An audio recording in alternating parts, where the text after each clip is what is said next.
8 buwang buntis. Pinilit akong pirmahan ang sariling kamatayan sa kama ng ospital.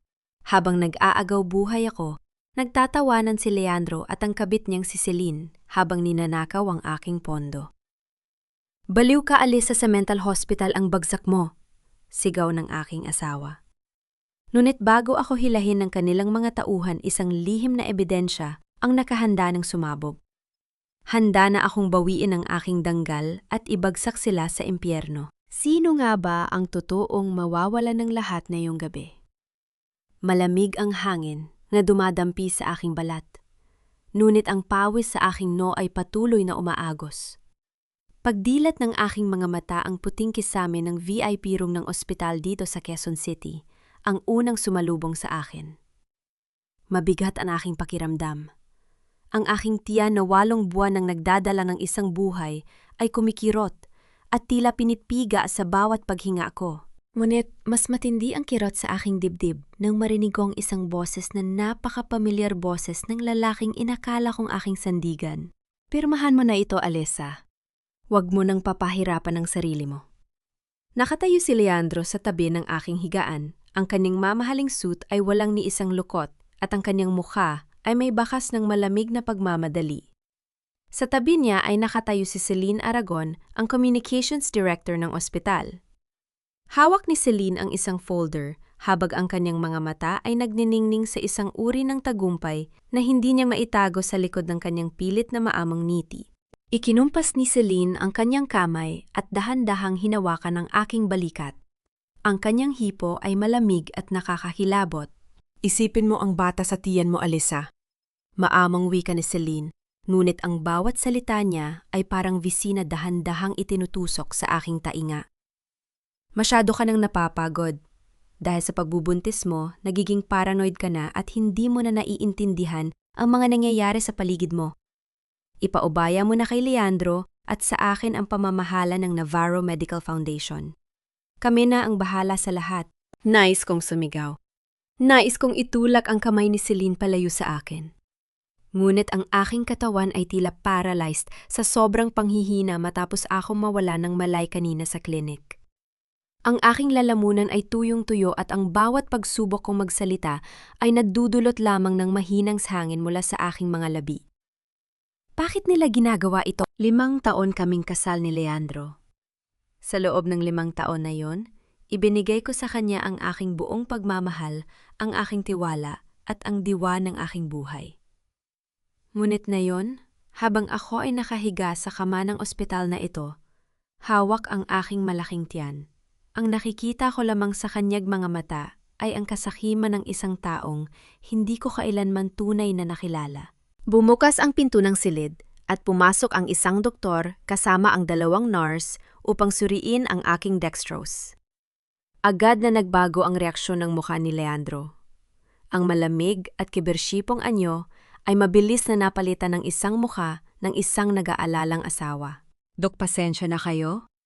Malungkot at emosyonal na, sabi ni Leandro, habang nakatingin sa doktor na tila ba siya ang pinaka-anlulumong tao sa buong mundo. Ganyan talaga si Alyssa kapag inaatake ng kanyang kondisyon.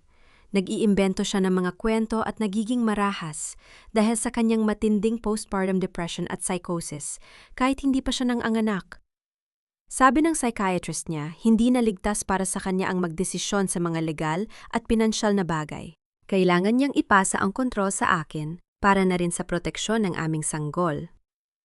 Nanlamig ang buo kong katawan sa narinig ko. Tumingin ako sa doktor at sa mga nurse. Nakita ko ang awa at paniniwala sa kanilang mga mata habang nakatingin sa akin.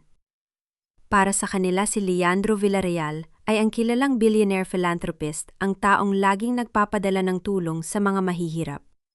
Ang perpektong asawa na nag-aalala sa kanyang may sakit na misis, walang nakakaalam sa kanila na ang lalaking ito ay isang lobo na nakadamit tupa. Hindi yan totoo. Pilit kong inilabas ang aking boses. Ang aking mga daliri ay nanginginig habang nakahawak sa kumot. Matino ang isip ko. Huwag kayong maniwala sa kanya. Ngunit ang aking boses ay masyadong mahina. Yumuko si Celine sa tabi ko at maingat na pinunasan ang pawis sa aking no gamit ang isang panyo, isang pikit-matang pagpapakita ng pag-aalaga sa harap ng mga medical na kawani. Tingnan mo, Alisa, nag-ilusyon ka na naman. Bulong ni Celine sa parang naririnig ng lahat sa silid. Pati kami ni Leandro ay pinagdududahan mo. Pahinga ka na, please. Lagdaan mo na ang papers na ito para makapagsimula ka na ng iyong gamot. Inilagay ni Leandro ang isang ballpen sa aking nanginginig na kamay. Inilapit niya ang folder sa aking kandungan. Ito ang dokumento ng paglilipat ng lahat ng aking co-fund at control sa Navarro Medical Foundation, ang pondo na iniyakan at itinayo ng aking yumao na ina upang makatulong sa mga taong walang kakayahang magpagamot. Pirmahan mo na, Alisa. Mahina ngunit madiing bulong ni Leandro sa aking tainga habang nakatabon ang kanyang katawan sa paningin ng doktor. Kapag hindi mo ito pinirmahan na yon, sisiguraduhin kong paglabas ng batang yan sa tiyan mo, kailanman ay hindi mo na siya makikita. Idideclare kitang mentally unfit at kukunin ko ang bata sa'yo ng tuluyan. Ang salitang iyon ay parang isang matalim na kutsil. Yun na sumaksak sa pinakamalalim na bahagi ng aking puso. Ang aking anak. Ang batang 3 linggo na lamang ay lalabas na sa mundong ito. Gagamitin niya ang aking sariling dugo at laman upang ipagkait sa akin ang aking karapatan bilang isang ina. Naramdaman ko ang pag-init ng aking mga mata. Ang mga luha ng galit, sakit at pagtataksil ay gustong umagos, ngunit buong lakas ko itong pinigilan. Hindi ako iiyak sa harap nila. Hindi ko ibibigay sa kanila ang kasiyahan na makita akong lumuluhod at nagmamakaawa. Ang aking dignidad ang tanging bagay na natitira sa akin sa oras na ito at gagamitin ko ito upang protektahan ang aking anak. Tumingin ako ng diretso sa mga mata ni Leandro. Sa likod ng kanyang mamahaling ngiti, nakita ko ang isang taong takot at takaw sa salapi. Sa pamamagitan ng aking nanginginig na mga daliri, itinapat ko ang ballpen sa ibabang bahagi ng papel. Ang bawat linya ng aking pirma ay parang pagguhit ng dugo sa aking sariling kaluluwa. Mabilis kong nilagdaan ang dokumento. Mabilis na kinuha ni Leandro ang folder mula sa aking kandungan. Isang mabilis at madilim ng ngiti ng tagumpay ang lumitaw sa kanyang mga labi habang sinusuri ang aking pirma. Salamat, mahal ko. Malakas na sabi ni Leandro upang marinig ng doktor. Naway makapagpahinga ka na ng maayos ngayon. Tumingin si Leandro kay Celine at sa isang mabilis na kislap ng kanilang mga mata, nakita ko ang palitan ng kanilang tagumpay. Inakala nilang nakuha na nila ang lahat. Inakala nilang natalo na nila ako. Ngunit habang tumatalikod si Leandro upang makipag-usap sa doktor at habang nakatitig si Celine sa kanyang cellphone upang magpadala ng mensahe, dahan-dahan kong ipinasok ang aking kanang kamay sa ilalim ng aking damit ospital. Mula sa maliit na bulsa ng aking cardigan na nakasabit sa gilid, kinuha ko ang isang maliit at malamig na susi na gawa sa tanso. Mabilis ko itong itinago sa ilalim ng aking unan bago pa man may makapansin. Hindi alam ni Leandro na ang dokumentong kakapirma ko lamang ay isang pen. Hindi niya alam na ang tunay na laban ay hindi pa nagisimula. Habang nakatitig ako sa kanilang mga likod na palabas ng aking silid, inilagay ko ang aking kamay sa ibabaw ng aking tiyan at bumulong sa aking isip para sa aking anak. Kumapit na lang, anak. Hinding-hindi ko hahayaan na makuha ng mga demonyong ito ang diwa ng iyong lola at ang ating kinabukasan. Habang nakahiga ako sa malamig na kama ng ospital at nakatitig sa umaagos na tubig mula sa dextrose, dahan-dahang nagbalik sa aking gunita ang mga kaganapan 3 buwan na ang nakalilipas. Ang bawat detalye ng araw na yon ay nakatatak pa rin sa aking isipan gaya ng isang sariwang sugat na ayaw gumaling. Noon ay chief accountant ako ng Navarro Medical Foundation. Sa kabila ng aking pagbubuntis, pumasok pa rin ako sa opisina upang suriin ang mga pinakabagong ulat sa pananalapi para sa relief operations ng mga biktima ng bagyo sa Visayas. Bilang anak ng nagtatag ng pondo, tungkulin kong siguraduhin na ang bawat piso ay napupunta sa mga taong nangangailangan ng gamot at pagkain. Ngunit sa gitna ng aking pagsusuri sa mga resibo at invoices, may isang bagay na pumukaw sa aking pansin. Mayroong paulit-ulit na paglipat ng napakalaking halaga ng pera sa isang kumpanyang nagngangalang V-Corp Logistics. Sa nakalipas na 2 taon lamang, higit sa 50 milyong piso ang nailipat sa kumpanyang ito para raw sa transportasyon at kagamitang medikal. Ngunit nang tingnan ko ang mga resibo, walang kauulang pirma ng mga opisyal ng ospital o patunay ng pagtanggap ng mga gamot. Dahil sa aking pagtataka, ginamit ko ang aking access bilang chief accountant upang siyasatin ang pagmamay-ari ng V Corp Logistics. Nang lumabas ang mga dokumento mula sa Securities and Exchange Commission, parang huminto ang pagtibok ng aking puso. Ang nakatala na may-ari ng V Corp ay walang iba kundi si Leandro Villarreal, ang aking asawa. Ang taong araw-araw kong nakakasalo sa hapagkainan, ang taong gabi-gabing yumayakap sa akin at nagsasabing ako ang pinakamagandang biyaya sa kanyang buhay. Hindi ako makapaniwala. Nais kong isipin na baka nagkakamali lamang ako, na baka may legal na paliwanag ang lahat. Kaya naman nung gabing yon habang buhos ang malakas na ulan sa labas ng aming bahay sa Quezon City, nag-untay ako hanggang sa makatulog si Leandro. Dahan-dahan akong bumangon mula sa aming higaan. Ang malamig na sahig ay nagdulot ng panging-inig sa aking mga paa, ngunit mas malamig ang kaba na lumalamon sa aking dibdib. Gamit ang aking ekstrang susi, pumasok ako sa kanyang pribadong silid, aklatan sa ibabang palapag. Tahimik ang buong bahay. Tanging ang tunog ng patak ng ulan sa salamin ng bintana ang naririnig. Binuksan ko ang kanyang personal na laptop at ipinasok ang password na alam kong ginagamit niya ang petsa ng aming kasal. Ngunit mali ang password. Subukan ko ang ibang petsa ang kaarawan ng aking ina. At doon nagbukas ang system. Isang matinding pait ang lumitaw sa aking lalamunan. Ginamit niya ang pangalan ng aking ina bilang susi sa kanyang mga lihim. Nang buksan ko ang kanyang mga nakagagaling na folder, hindi lamang mga peking invoice at bank transfer slips ang aking natagpuan. Merong isang lihim na chat application na nakabukas pa rin sa background. Pinuksan ko ang pinakabagong pag-uusap. Ang pangalan ng kausap niya ay Celine Aragon. Kailan mo ba tatapusin ang pagpapanggap sa babaeng yan? Tanong ni Celine sa isang mensahe na ipinadala noong nakaraang linggo. Napapagod na ako magtago sa dilim, Leandro. Ang sabi mo pagkatapos ng relief project na ito, kukunin mo na ang buong pondo ng Navarro Foundation. At ang reply ni Leandro na parang isang kidlat na tumama sa aking ulo, kunting tiyaga pa, Celine. Kailangan kong siguraduhin na malinis ang paglipat ng mga stocks sa pangalan ko. Masyadong matalino si Alyssa sa accounting. Kaya kailangan kong hintayin ang tamang pagkakataon kung kailan mahina na ang kanyang katawan dahil sa pagbubuntis.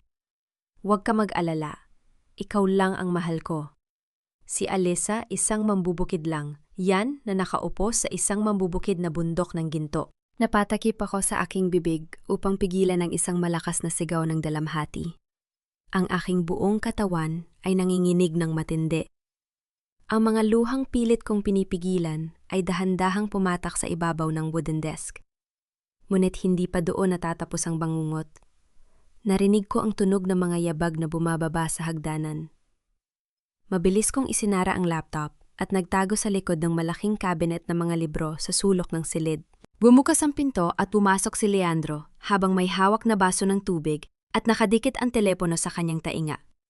Kausap niya si Celine sa gitna ng hating gabi. "Oh, Celine, gising pa ako." Malamig na sabi ni Leandro habang nakatitig sa bintana. "Huwag kang mag-alala tungkol kay Alyssa. Akala ba niya ay minahal ko siya dahil sa maganda niyang pag-uugali? Nung makilala ko siya, 5 taon na ang nakararaan, wala akong kahit ano. Ang 80% ng kapital na ginamit ko para itayo ang Villarreal Corporation ay nagmula sa mana niya sa kanyang ina." Tumigil siya at uminom ng tubig bago nagpatuloy sa isang tono na puno ng pang-insulto. "Celine, ginamit ko lang ang pera ng pamilya niya. At kapag nakuha ko na ang natitirang kontrol sa Navarro Foundation, itatapon ko na siya. Ang isang babaeng tulad niya na walang ibang alam kundi ang magpakabait ay madaling linlanglikin. Pera lang ang kailangan ko sa kanya." Nakapatong ang aking 2 kamay sa aking tiyan. Naramdaman ko ang paggalaw ng aking anak sa loob, na tila ba naramdaman din ng maliit na sanggol ang matinding sakit na dumudurog sa puso ng kanyang ina. Ipinikit ko ang aking mga mata. Sa gitna ng dilim at sa kabila ng matinding pait na lumalaman sa aking kaluluwa, may isang bagay na nagbago sa loob ko noong gabing iyon. Ang Alyssa na magmahal ng tapat. Ang Alisa na handang magsakripisyo para sa kanyang asawa. Ang Alisa na iyon ay namatay na sa mismong silid na iyon. Nang lumabas si Leandro ng silid-aklatan, dahan-dahan akong lumabas mula sa aking pinagtataguan. Pinunasan ko ang aking mga mata gamit ang aking braso. Tumingin ako sa bakanting upuan kung saan nakaupo ang aking asawa kanina. Wala nang luha sa aking mga mata. Ang natira na lamang ay ang isang malamig at matigas na teksto ng katotohanan. Hindi ako magiging biktima. Hindi ko hahayaan na ang diwa ng aking ina at ang kinabukasan ng aking anak ay manakaw ng isang taong walang ibang alam kundi ang magpanggap at magnakaw. Kinuha ko ang aking flash drive at mabilis na kinopya ang lahat ng mga peking invoice, bank statements at ang mga pag-uusap nila ni Celine bago ako tahimik na bumalik sa aking silid. Ito ang naging simula ng aking lihim na pakikipaglaban. Matapos ang gabing yon sa silid-aklatan, hindi na ako nag-aksyaya ng kahit isang segundo. Ang bawat galaw ko ay naging maingat at kalkulado. Tulad ng isang accountant na naghahanda para sa pinakamalaking audit ng kanyang buhay.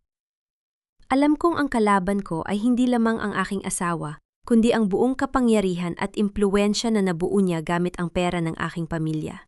Mula sa aking personal na computer, inilipat ko ang lahat ng mga nakopyang dokumento, mga peking resibo, ulat ng bank transfer, at ang mga pag-uusap ni Leandro at Celine sa isang maliit na black USB drive. Nilagyan ko ito ng matinding encryption na ako lamang at ang aking ina ang nakakaalam ng code.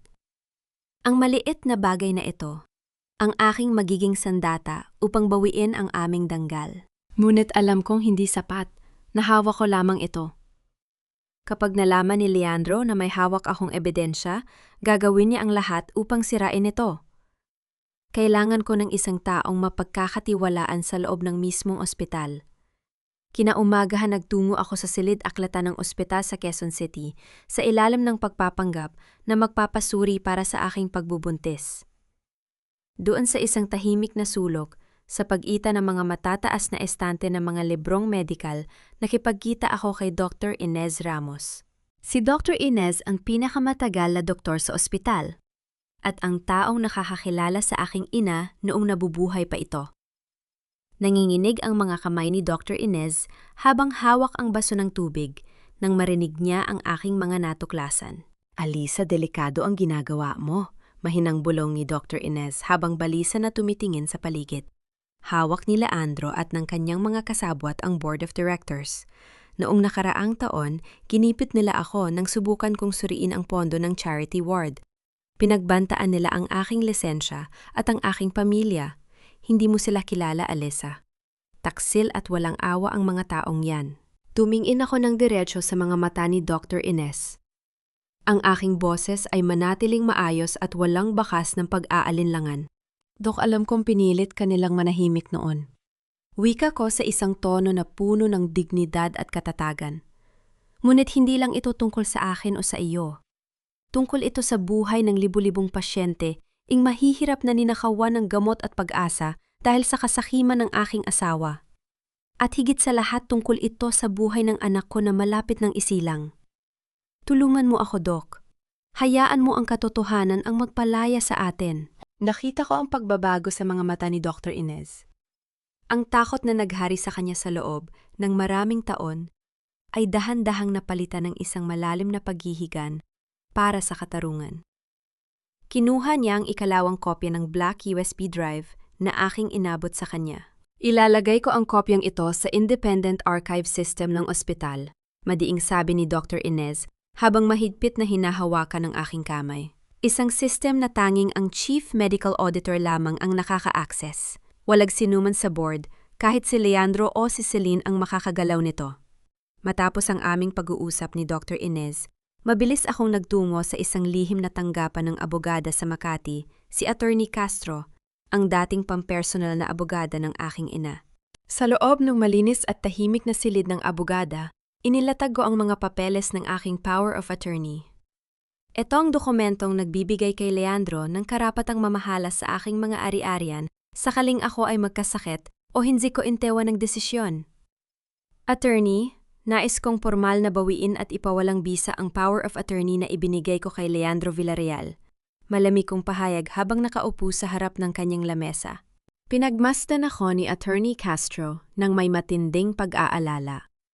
Isang may edad na babae na may matatalim na matakilala si Attorney Castro sa kanyang katapatan sa pamilya Navarro.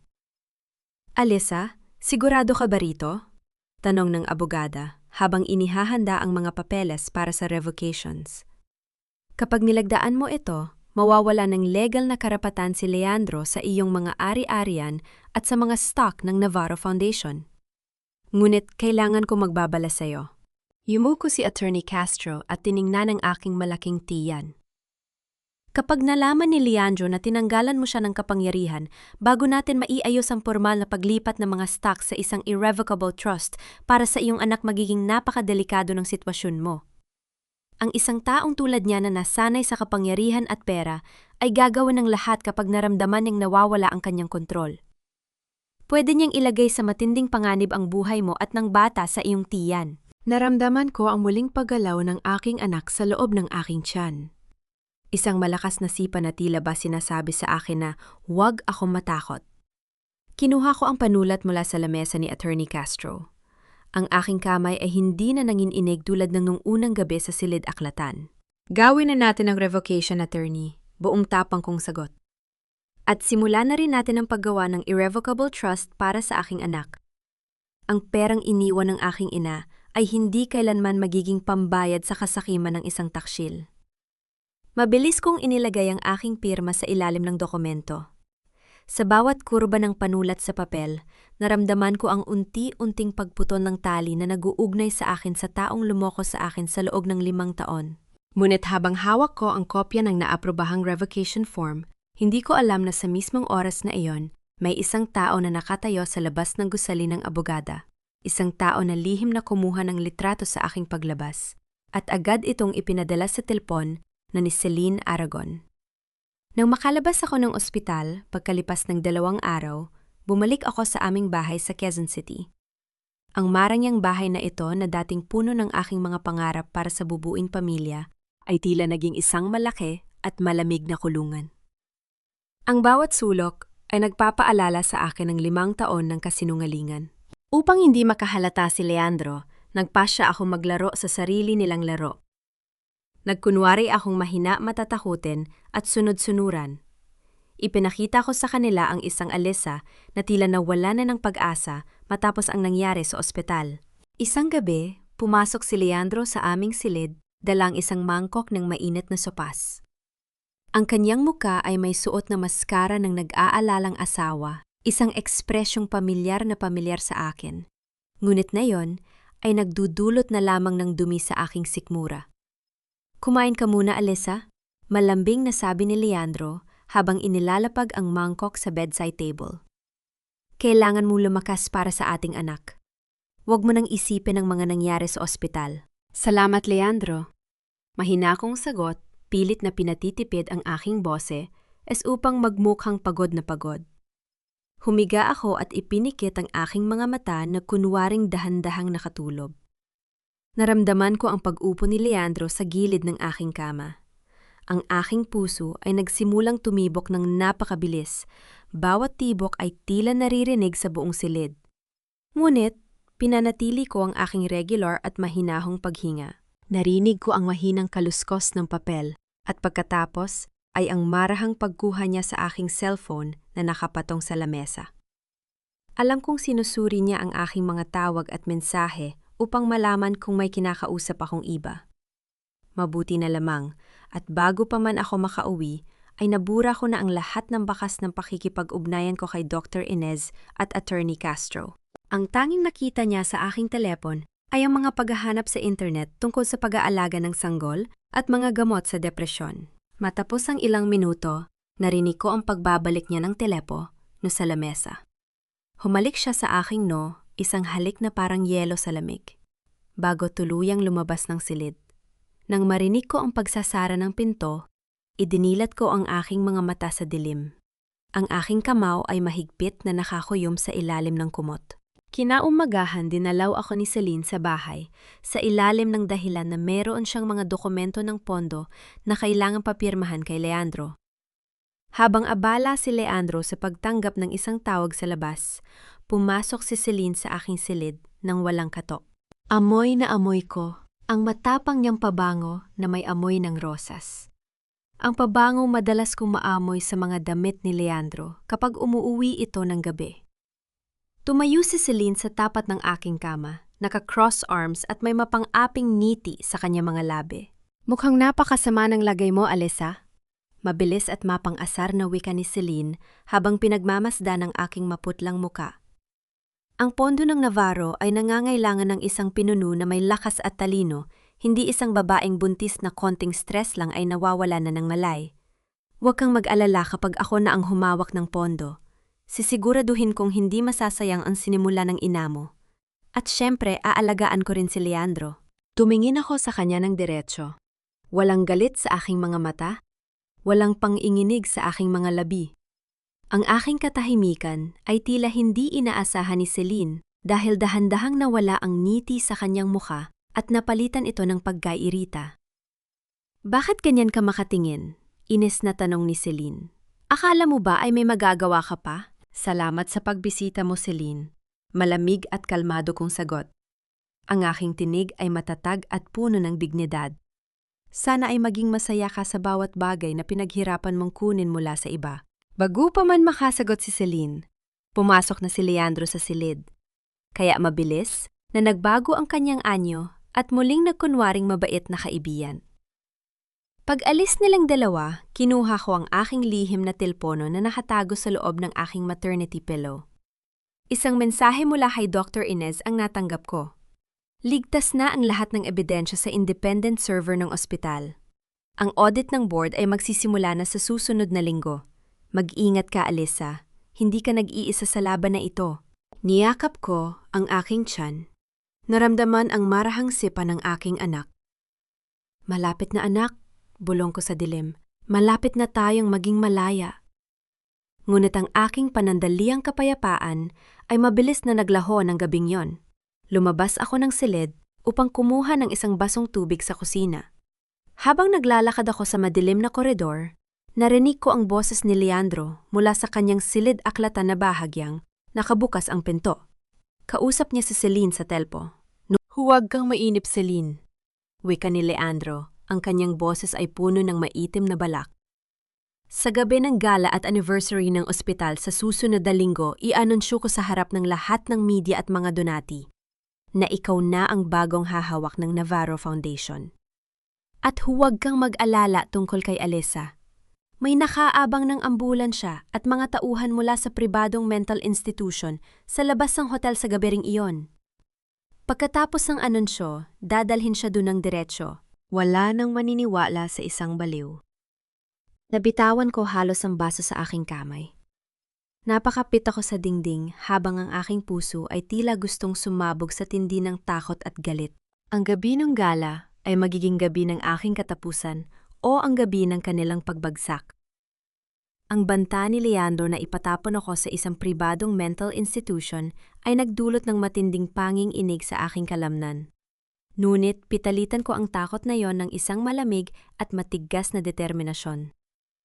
Mayroon na lamang akong ilang araw.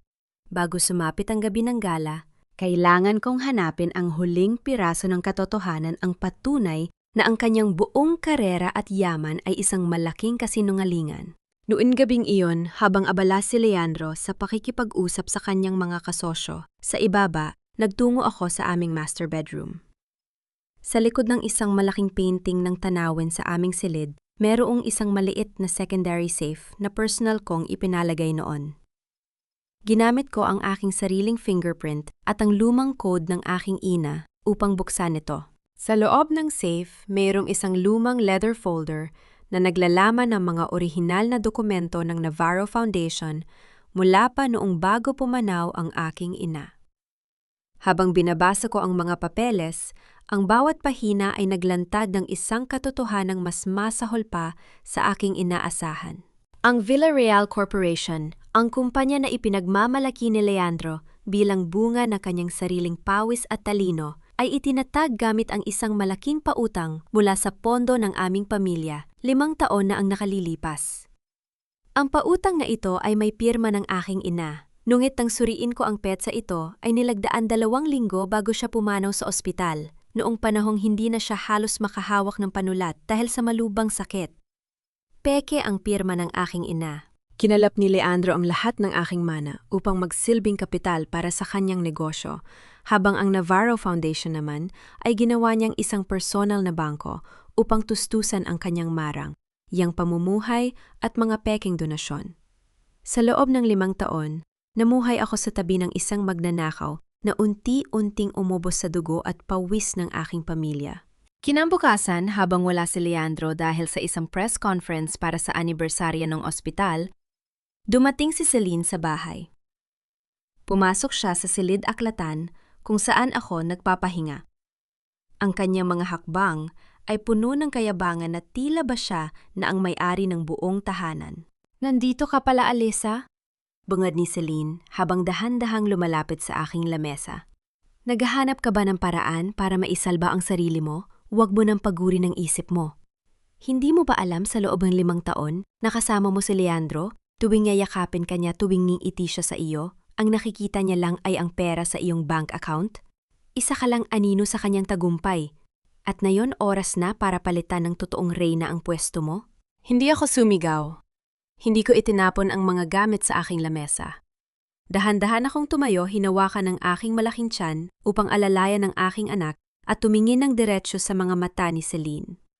Isang maliit at malamig na ngiti ang dahan-dahang lumitaw sa aking mga labi. Ang aking kalmado at mapayapang reaksyon ay tila hindi nagustuhan ni Celine. Nakita ko ang biglaang pagkabahala sa kanyang mga mata, ang kanyang paghinga ay bumilis, at ang kanyang mga balikat ay naging tensyonado. "Bakit ka namingiti ng ganyan?" Inis na tanong ni Celine habang humahakbang pabalik. "Nasisiraan ka na ba talaga ng bait?" "Namingiti ako dahil naaawa ako sa iyo, Celine." Mahinang sagot ko, ang aking tinig ay banayad. Ngunit may talim na parang bakal.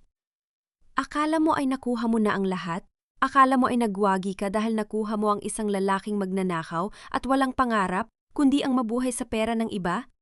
Hindi mo alam kung anong klaseng hukay ang hinuhukay mo para sa sarili mo sa tabi niya." Namula ang mukha ni Celine sa galit. Humakbang siya pa, itaas at idinikit ang kanyang muka sa akin. Ang kanyang mga mata ay nanlilisik sa pot. "Huwag mo akong madaan sa ganyang mga ngiti, Alyssa." Banta ni Celine sa isang pabulong, ngunit marahas na tono. "Sa gabi ng gala sa susunod na linggo, kailangan mong pirmahan ang waiver ng financial liability na magpapawalang bisa sa anumang karapatan mo sa pondo. Kung hindi mo yon pipirmahan, sa harap ng mga abogado ng board sa siguraduhin kong hindi mo na makikitang mabuhay ang bata sa tiyan mo. Alam mo kung ano ang kaya kong gawin sa loob ng ospital na ito?" Humarap siya at naglakad palabas ng silid-aklatan nang mabilis ang tunog ng kanyang mga takong ay dahan-dahang nawala sa koridor.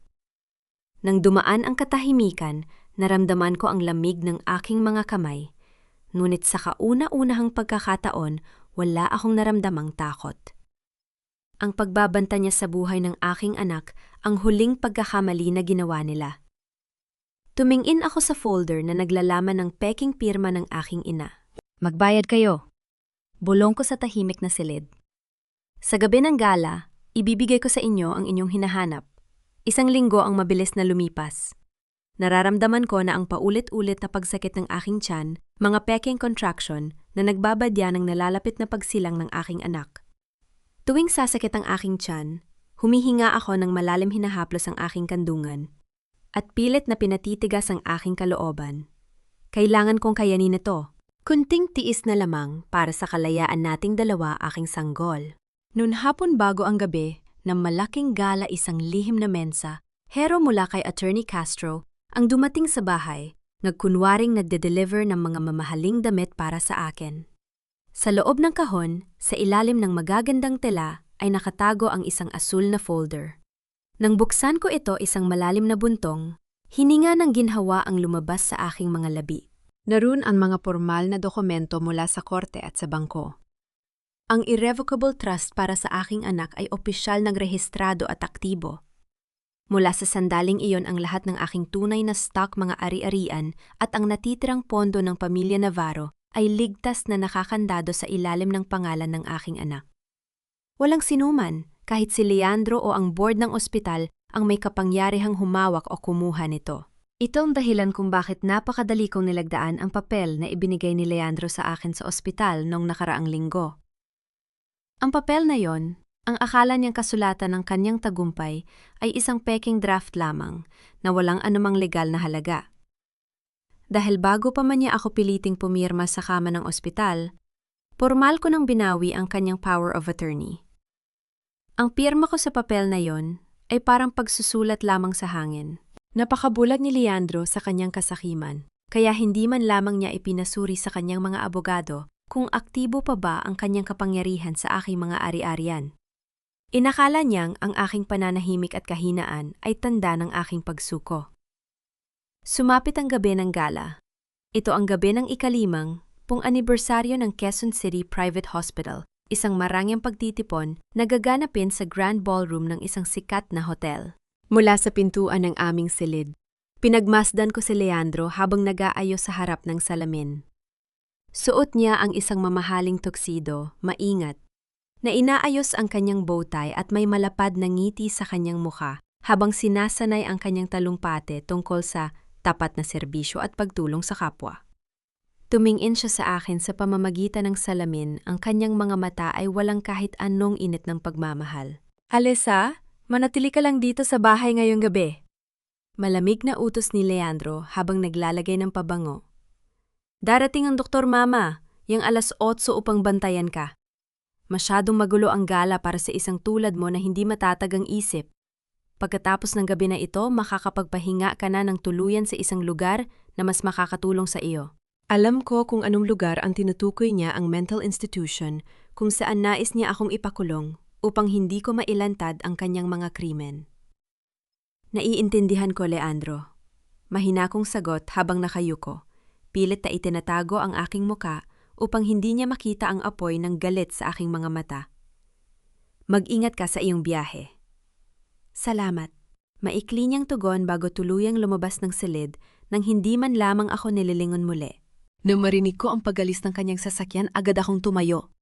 Pumunta ako sa aking cabinet at kinuha ang isang eleganteng itim na maternity dress na aking inihanda. Isinuot ko ito ng may buong pag-iingat. Ang kulay itim ay hindi para sa aking pagdadalamhati, kundi para sa paglalamay ng kanilang mga pangarap.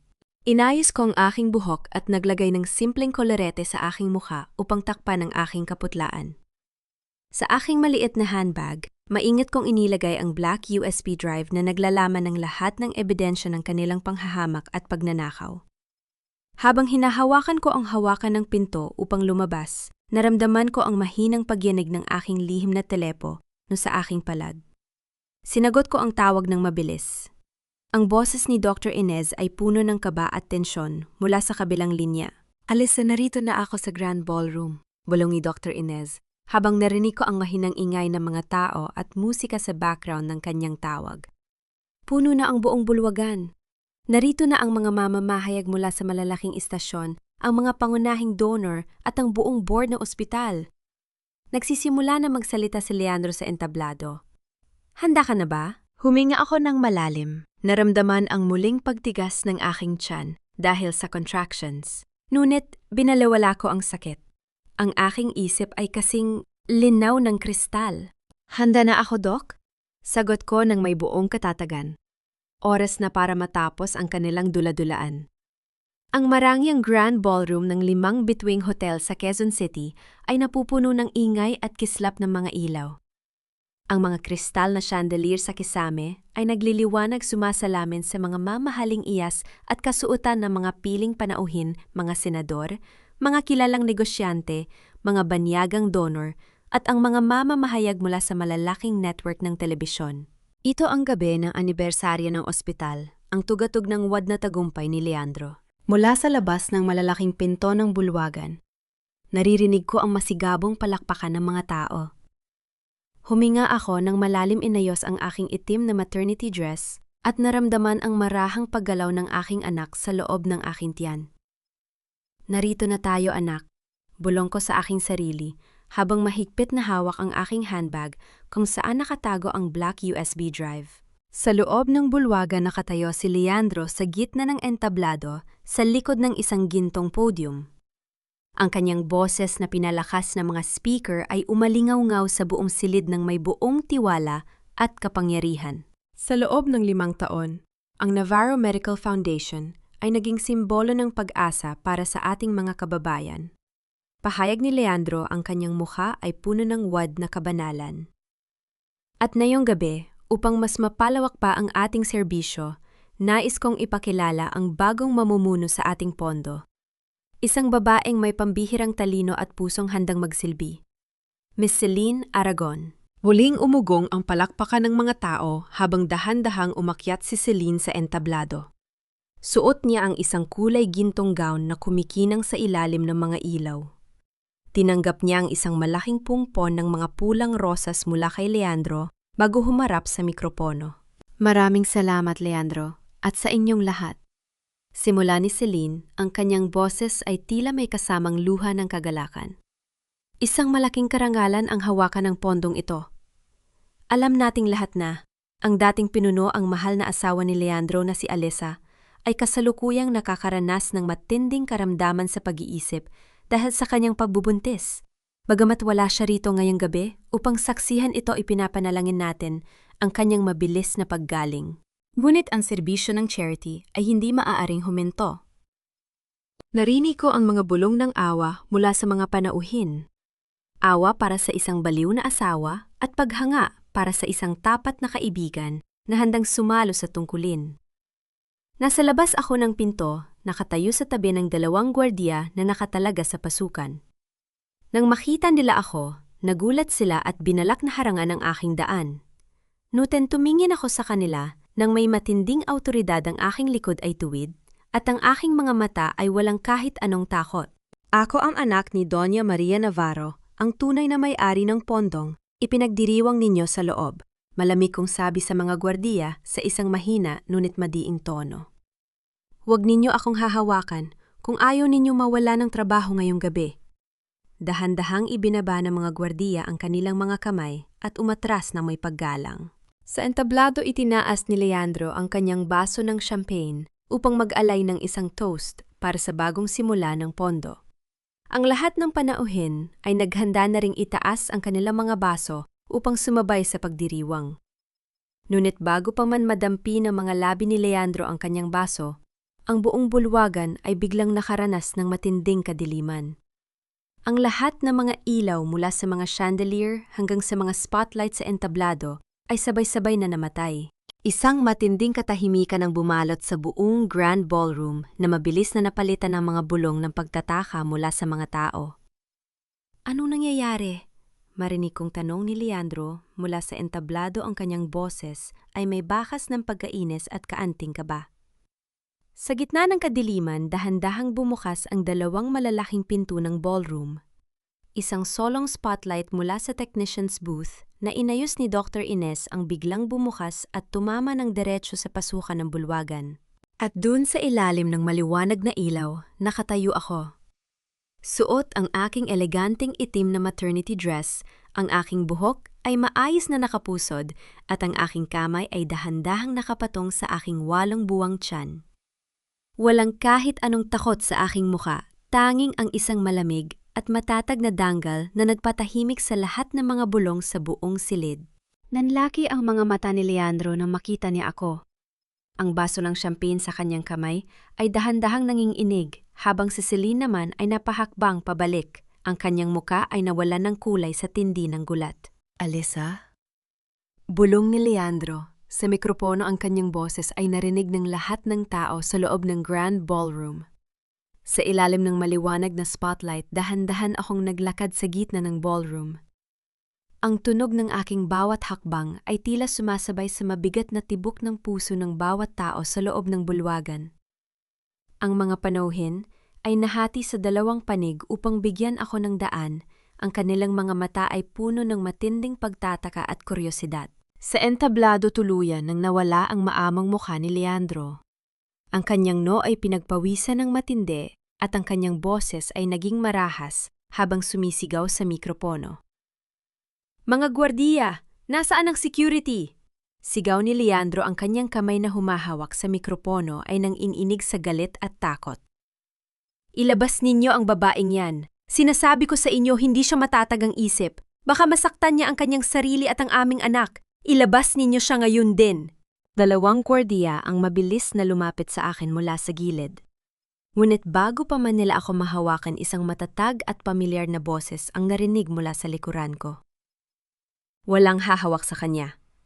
Si Dr. Inez Ramos ay lumabas mula sa karamihan ng mga tao kasama ang 3 pang iginagalang na doktor ng ospital at si Attorney Castro.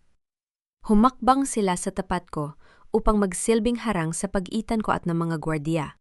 Bilang pinuno ng Departamento ng Medisina sa ospital na ito narito, ang pinakabagong medical clearance ni Alyssa Navarro Villarreal. Pahayag ni Dr. Inez sa isang malakas at malinaw na boses na narinig ng buong bulwagan. Siya ay ganap na malusog matino, ang pag-iisip at walang anumang bakas ng psychosis o depresyon na sinasabi ng kanyang asawa. Ang tunay na may sakit sa isip dito ay ang mga taong gumagamit ng kasinungalingan upang magnakaw. Habang nagkakagulo ang mga tao sa ibaba, naglakad ako ng diretso paakyat sa entablado. Ang aking mukha ay nanatiling kalmado. Walang bakas ng galit, tanging ang isang maringal na presensya ng isang tunay na Navarro. Tumingin ako kay Celine na noon ay nanginginig na nakatayo sa tabi ng podium at pagkatapos ay kay Leandro. Hindi ko na kailangang magsalita pa sa kanila. Nilagpasan ko sila at nagtungo ako sa control panel sa gilid ng entablado kung saan nakalagay ang pangunahing computer ng ospital. Sa tulong ng isang technician na tapat kay Dr. Inez, isinaksak ko ang aking black USB drive sa system. Ngayong gabi, nais kong ipakita sa inyo ang tunay na mukha ng inyong kinikilalang philanthropist. Malamig kong sabi habang hinahawakan ang mikropono. Sa isang pagkumpas ng aking kamay, ang higanteng LED screen sa likod ng entablado ay biglang nagbago. Ang kulay gintong logo ng anibersaryo ay napalitan ng mga malalaking larawan at dokumento. Ang unang slide ay nagpakita ng mga peking invoice at bank transfer slips mula sa Navarro Medical Foundation patungo sa personal na kumpanya ni Leandro na V Corp Logistics. Ang bawat dokumento ay may malinaw na pulang bilog na nagpapakita ng pagkawala ng higit sa 50 milyong piso na pondo para sa mga biktima ng bagyo. Ang ikalawang slide ay ang orihinal na di-formal na audit ng aking ina. Kasama ang kasunduan sa pautang na naglalaman ng peking pirma ng aking ina na ginawa ni Leandro 2 linggo bago ito pumanaw. Nagsimulang magkagulo ang mga panauhin. Ang mga donatiba at senador ay nagtinginan ng kanilang mga mukha ay napuno ng matinding pagkabigla at dumi. Ang mga mamamahayag ay nagsimulang tumakbo patungo sa harap ng entablado. Ang mabilis na pagsabog ng mga ilaw mula sa kanilang mga camera ay walang tigil na tumatama sa mukha ni Leandro at Celine.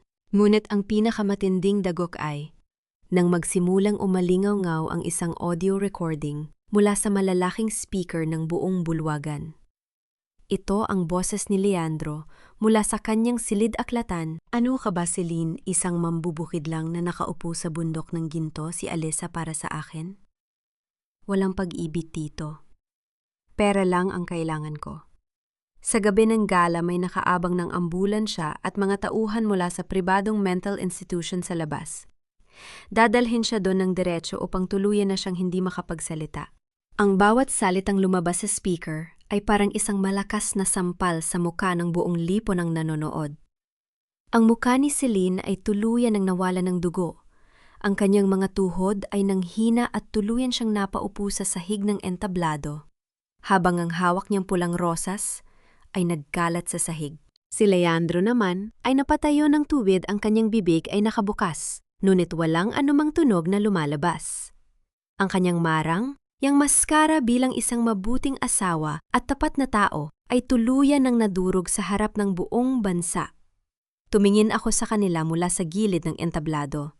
Hindi ako umiyak, hindi ako sumigaw.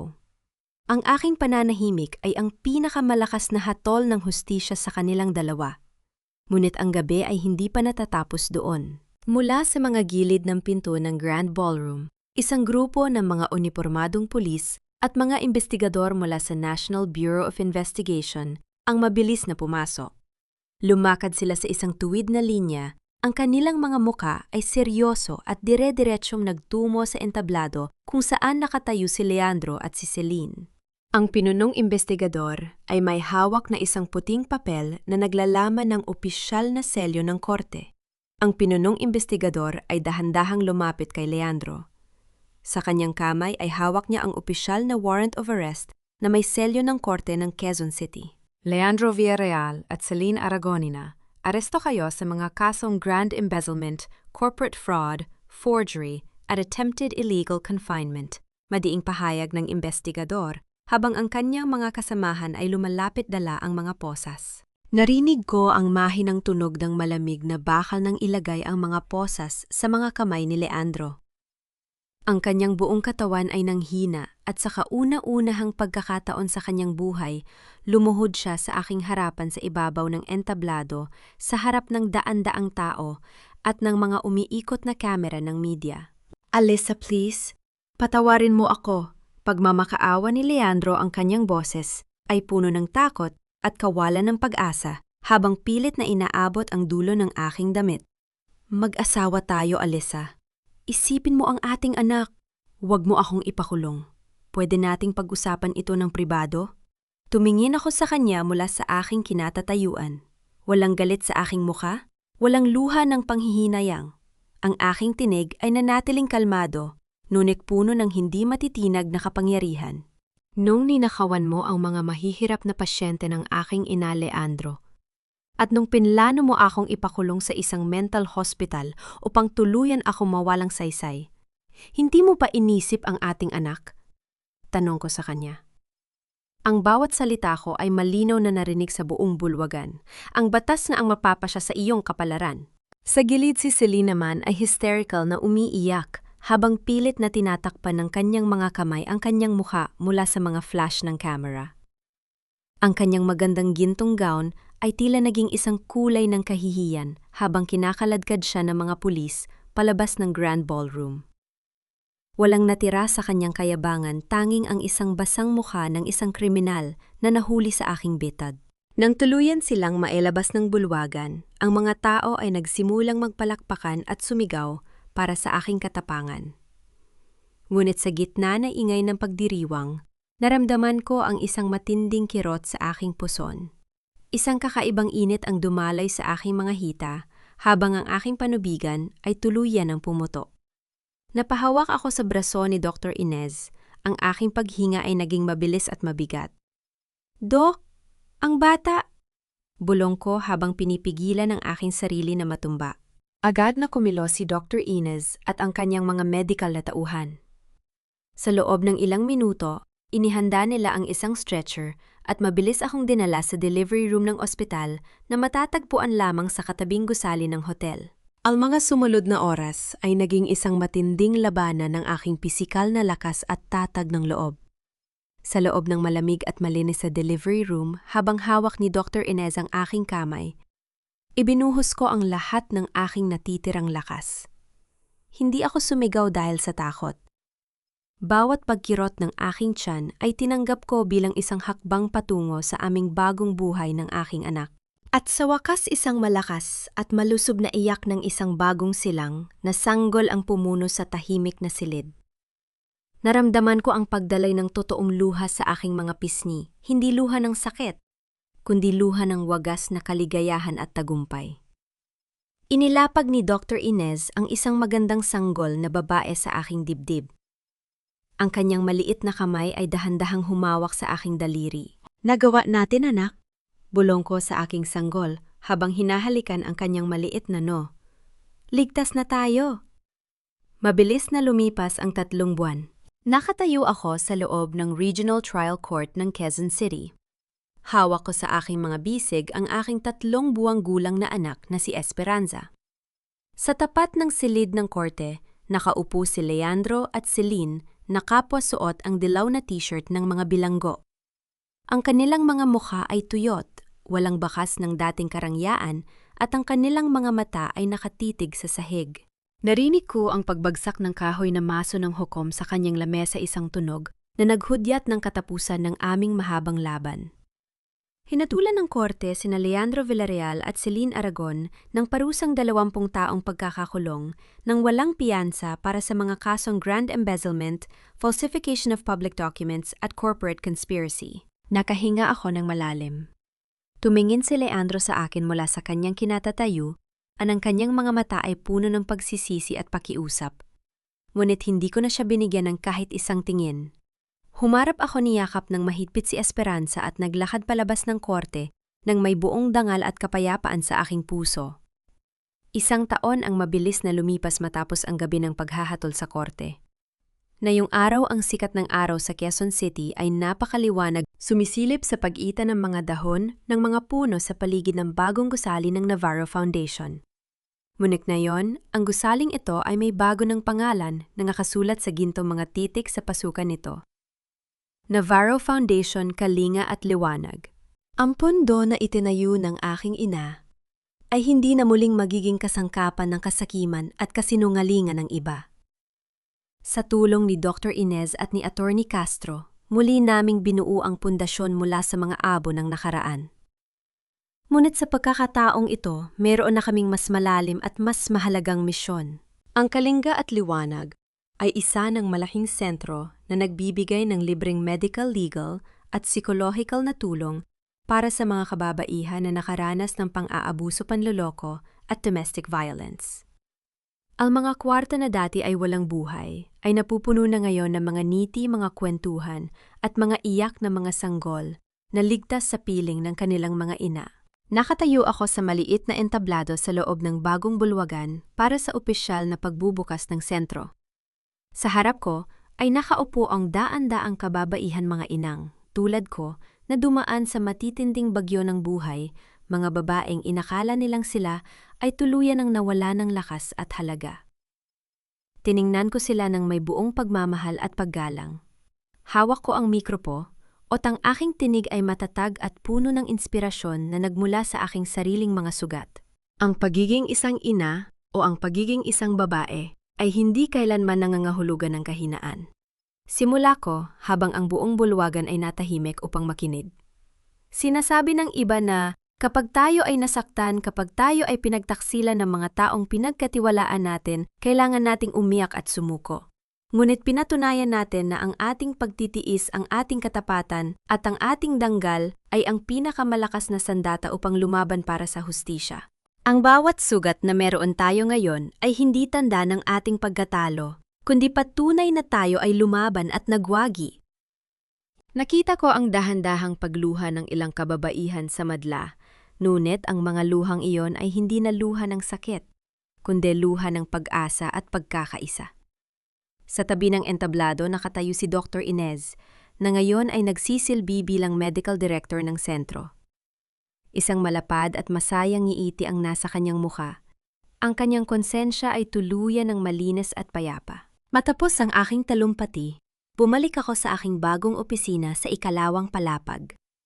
Ang silid na ito ay simple lamang, malinis at puno ng natural na liwanag mula sa bintana. Wala ng mga peking ledger, wala ng takot sa mga lihim na pakikinig at wala ng mga anino ng kasinungalingan. Lumapit ako sa kuna na malapit sa aking lamesa. At dahan-dahang binuhat ang aking 1 taong gulang na anak na si Esperanza. Ang kanyang malalaking mata ay nakatitig sa akin at ang kanyang maliit na bibig ay dahan-dahang bumukas upang magbigay ng isang napakatamis na ngiti. Niyakap ko siya ng mahigpit at tinala sa tabi ng malaking bintana. Tumingin kaming dalawa sa magandang tanawin ng Quezon City sa ilalim ng gintong sikat ng araw. Tingnan mo ang araw, Esperanza. Bulong ko sa aking anak habang marahang hinahaplos ang kanyang buhok.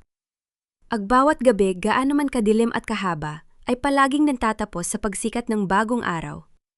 At ang araw na ito ay para sa ating dalawa. Naramdaman ko ang isang malalim at wagas na kapayapaan sa aking kaluluwa. Ang sakit ng nakaraan ay hindi tuluyang nawala, ngunit ito ay naging isang matibay na pundasyon upang magpatuloy sa buhay ng may mas mataas na dangal at pag-asa. Ako si Alyssa Navarro at napatunayan ko na ang katotohanan at pagmamahal ng isang ina ay palaging magwawagi sa huli. Habang pinagmamasdan ni Alyssa ang marahang pagdampi ng gintong sinag ng araw sa mukha ng kanyang anak na si Esperanza, Tila ba dahan-dahang natunaw ang lahat ng lamig ng nakaraan na iwan ng isang bukas na kalangitan ng bagong pag-asa. Mga mahal kong tagapakinig-nawa ay nasa mabuti kayong kalagayan habang tinatapos natin ang huling kabanata ng paglalakbay na ito. Maraming salamat sa inyong pagsama sa kwento ni Alisa mula sa simula hanggang sa kanyang tagumpay. Habang isinusulat ko ang kanyang kwento, paulit-ulit kong naiisip ang tagpong yon sa silid ng ospital kung saan mahina ang kanyang katawan at napapaligiran ng panloloko. Ngunit pinili niyang huwag magmakaawa. Pinili niyang manatiling tahimik at matatag.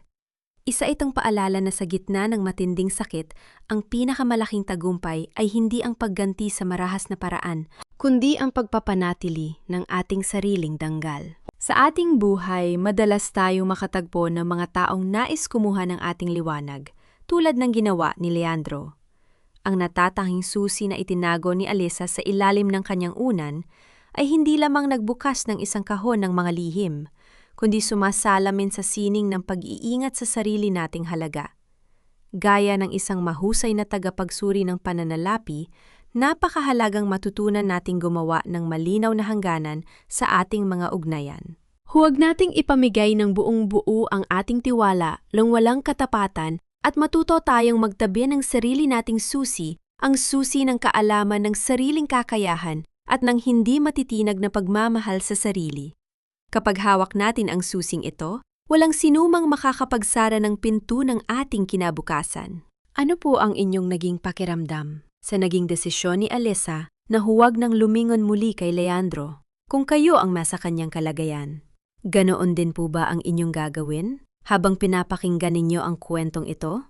Nasaan po kayo ngayon? At ano ang inyong pinagkakaabalahan habang nakikinig?